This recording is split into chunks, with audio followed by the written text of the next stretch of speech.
3D scanning ಅಂತ ತುಂಬ ಕಡೆ ಮಾಡ್ತೀವಿ. ಎಸ್ಪೆಷಲಿ ನಮ್ಮಲ್ಲಿ 3D ಸ್ಕ್ಯಾನಿಂಗ್ ಇದೆ. 3 ಡೈಮೆನ್ಷನಲ್ ಸ್ಕ್ಯಾನಿಂಗ್ ಅಂತಾರೆ ಅದಕ್ಕೆ. 2D scanning 3D scanning separate ಆಗಿರುತ್ತೆ. 2D ಸ್ಕ್ಯಾನಿಂಗಲ್ಲಿ ಬರೀ ಒಂದು ಭಾಗ ಮಾತ್ರ ಕಾಣಿಸುತ್ತೆ.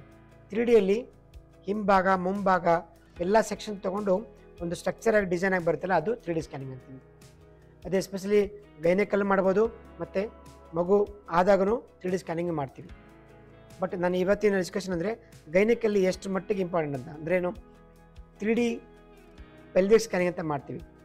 ಯಾವಾಗ ಎಲ್ಲ ಇನ್ಫರ್ಟಿಲ್ ಕಪಲ್ಸ್ಗೂ ಎನಿ ಡಿಫೆಕ್ಟ್ಸ್ ಇದ್ದರೆ, ಅಥವಾ ಯೂನಿಕಾರ್ನಲ್ ಯುಟ್ರಸ್ ಇದ್ದರೆ, ಅಥವಾ ಬೈ ಬರ್ತಿಂದ ಯುಟ್ರಸ್ಸು 2 ಭಾಗ ಆಗಿರುತ್ತೆ, ಫ್ಯೂಸ್ ಆಗಿರಲ್ಲ, ಅಥವಾ ಒಂದೇ ಭಾಗ ಡೆವಲಪ್ ಆಗಿರಲ್ಲ, ಅಥವಾ ಗರ್ಭಚೀಲ ಒಳಭಾಗದಲ್ಲಿ ಗೋಡೆ ಥರ ಇರುತ್ತೆ, ಅಥವಾ ಒಂದು ಸಲ ಫೈಬರ್ಸ್ ಬರುತ್ತೆ, ಗಡ್ಡೆಗಳು ತುಂಬ ಗಡ್ಡೆಗಳಿದ್ದಾಗ ಎಲ್ಲ ಕಡೆ, ಅಂದರೆ ಫೈಬರ್ಡ್ ಅಂದರೆ ಈ ಮಯಮ ಅಂತಾರೆ ನೋಡಿ, ಯುಟ್ರಸ್ ಸುತ್ತಲಿದ್ದಾಗ ಗರ್ಭಚೀಲ ಒಳಭಾಗನೂ ಎಷ್ಟು ಮಟ್ಟಿಗಿದೆ, ಹೊರಭಾಗ ಎಷ್ಟಿದೆ ಅಂತ ನೋಡೋಕ್ಕೆ 3D ಸ್ಕ್ಯಾನಿಂಗ್ ಮಾಡ್ತೀವಿ. ಇದು ಇಂಪಾರ್ಟೆಂಟ್ ಸ್ಕ್ಯಾನಿಂಗು. ಇದರಿಂದ ಏನು ಗೊತ್ತಾಗುತ್ತೆ ಅಂದರೆ ಗರ್ಭಚೀಲ ಒಳಭಾಗದಿಂದ ಹೊರಭಾಗವರೆಗೂ ಎಲ್ಲೆಲ್ಲಿದೆ, ಏನನ್ನು ಡಯಾಗ್ನೋಸ್ ಮಾಡ್ಬೋದು.